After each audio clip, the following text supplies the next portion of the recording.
Então o Brahmana, o compromisso do Brahmana é com a verdade. Atato Brahma Jigyasa. Ele busca conhecimento, ele busca a verdade. E quem tem verdadeiro conhecimento, como eu citei esse verso do Bhagavad Gita, tem essa visão de igualdade. Todos os seres são um. A cobertura, como já falamos, é temporária. Então chama equanimidade, damas. Damas significa autocontrole. Ele controla os sentidos. Ele não permite que seus sentidos o arrastem. Existe um exemplo muito bom também do Bhagavad Gita, que faz uma comparação do nosso corpo com uma carruagem, que tem 5 cavalos, que é arrastada por 5 cavalos, que são os sentidos: visão, tato, paladar, olfato e audição. As rédeas dessa carruagem é a mente, que é o 6º sentido, está ligada aos sentidos. A inteligência, que está acima da mente, tem o poder de discriminar, no bom sentido da palavra, é o condutor, é o cocheiro dessa carruagem. E nós não somos nada disso, somos meramente o passageiro nessa carruagem. Então imagine, se cada cavalo quer ir para um lado, se as rédeas da carruagem estão absolutamente soltas, se o condutor tem uma venda nos olhos, você está dentro dessa carruagem, é o passageiro da agonia. A qualquer momento essa carruagem vai cair no precipício. Então o Brahmana é aquela pessoa que damas, a palavra dama, parecido com o português, ele doma os sentidos, ele alinha os sentidos, ele controla os sentidos, e ele faz com que essa vida seja uma jornada agradável, na direção certa, a direção espiritual. Então essa qualificação também é importante. Chama damas tapá. Tapá significa austeridade. Austeridade é um ponto muito interessante, pelo menos dentro da nossa linha, existem 2 trilhos, a austeridade e a renúncia. E podemos definir de uma forma muito simples. Você aceita um conhecimento espiritual, você pesquisa, você entende o que de fato é bom para você e também entende o que é ruim para você.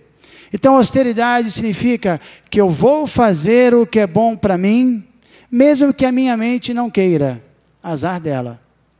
E renúncia significa, eu não vou fazer o que é ruim para mim e para os outros, mesmo que minha mente queira fazer, eu não vou fazer. Então, esse é um Brahmana.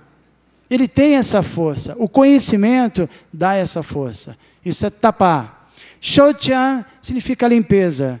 Limpeza especialmente de propósito, pureza de propósito, e evidentemente limpeza física, limpeza mental. E a consciência também fica suja diariamente no contato com Maya. E nós precisamos lavá-la diariamente. Existem muitos processos, vocês todos são afortunados porque estão ouvindo aqui nesses 4 dias uma variedade de opções para limparmos a consciência. Nós adotamos o processo de cantar o santo nome de Deus. Especialmente o mantra, vou aproveitar, não vou perder essa oportunidade. Hare Krishna, Krishna Krishna, Hare Hare. Hare Rama, Rama Rama, Hare Hare. O pessoal já aprendeu, viu, né? Então isso é Shaucha, um processo. Todos nós precisamos de um processo de purificação. Se você deixar, você é arrastado. Se você ficar vendo o dia inteiro televisão, engolindo toda aquela porcaria o tempo todo, você vai se perder. Então, era muito, inclusive falando em televisão, interessante, porque no passado todo mundo tinha em casa um oratório, né? Ali na sala. Hoje em dia tiraram, acho que eu não posso falar isso agora, tiraram o oratório e colocaram a televisão. E nessa Krishna dançou, Alá dançou, Buda dançou todo mundo.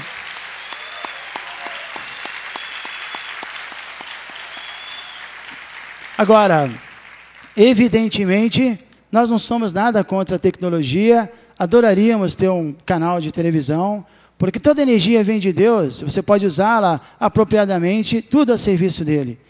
Por outro lado, qualquer tecnologia, qualquer avanço, sem consciência de Deus, é extremamente perigoso. E sem valor, e não resolve o problema de ninguém. Se você tem um 0, você tem 0. Se você tem 3 zeros, você tem 0. Se você tem 5 zeros, você continua tendo 0. Mas quando você coloca um na frente, Quanto mais zero você tiver, melhor. 3 zeros você já tem 1000. E esse 1 na frente eu quero conhecer Deus, eu quero saber quem eu sou, eu quero entender as coisas. Então, quem tem essa consciência deveria ter na sua mão toda a facilidade tecnológica, porque certamente essa pessoa faria um uso maravilhoso. Então, concluindo a explicação sobre os Brahmanas, eu falei sobre equanimidade, autocontrole, austeridade, limpeza, Jnana, conhecimento, Vijnana, aplicação prática do conhecimento, que é a sabedoria, e Astikya, honestidade, Arjavan, religiosidade, para resumir.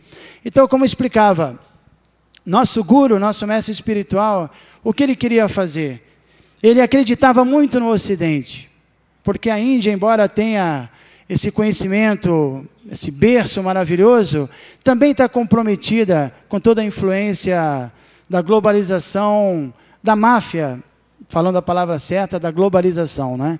Então também está comprometida, também está contaminada com essa má globalização. Então ele via que a Índia como um exemplo de uma pessoa que enxerga, que tem a visão, mas não tem recurso, é um país pobre. Por outro lado, o Ocidente tem todo esse recurso, mas é cego. Então é um aleijado. Então ele pensou, nós temos que juntar o cego com o aleijado. Se você pega o aleijado e ele sobe em cima do cego, e o aleijado faz o papel de visão, os dois vão se dar bem, né? Então essa era a ideia de Prabhupada, vir ao Ocidente, como ele veio nos anos 60, exatamente naquele momento que efervescia todo esse conceito de contracultura, o movimento hippie, guerra do Vietnã, tudo isso que nós sabemos da história. Ele chegou em 67, nos Estados Unidos, né? Ele chegou porque ele acreditava em nós, nos Brahmanas do Ocidente, nas pessoas que questionam, nas pessoas inteligentes, nas pessoas que, com um pequeno ajuste, se aceitarem um pouco de disciplina, um pouco de austeridade, um pouco de seriedade, esses Brahmanas, que infelizmente somos nós, ainda nos falta certas qualidades, eles, se aceitarem uma disciplina, se tornarão essa classe intelectual consciente de Deus, e aí a revolução espiritual vai ocorrer. E no exemplo que eu dei da criança, né, que vai trocando de colo, quando ela chega no colo da mãe, ela fica feliz. Então, quando a cultura deixar de ser uma cultura mundana, e for uma cultura espiritual, uma cultura pura, aí a felicidade é geral. E essa teria que ser o final dessa ideia de contracultura. Realmente a classe intelectual que aceita uma vida disciplinada, que aceita a pureza, que realmente aceita que precisa de um processo de purificação, ninguém é santo. Então essa classe formada, unida, ela vai estabelecer uma cultura maravilhosa e a influência espiritual vai se alastrar, vai predominar. Eu falava com o Valdemar, que é astrólogo, segundo a visão védica, nós estamos iniciando uma era, todo mundo sabe, eu já expliquei, que é uma era de Kali, é uma era muito ruim, que tem uma duração de vida muito longa, mas existem 10.000 anos, que está começando agora, de era dourada, uma era altamente auspiciosa.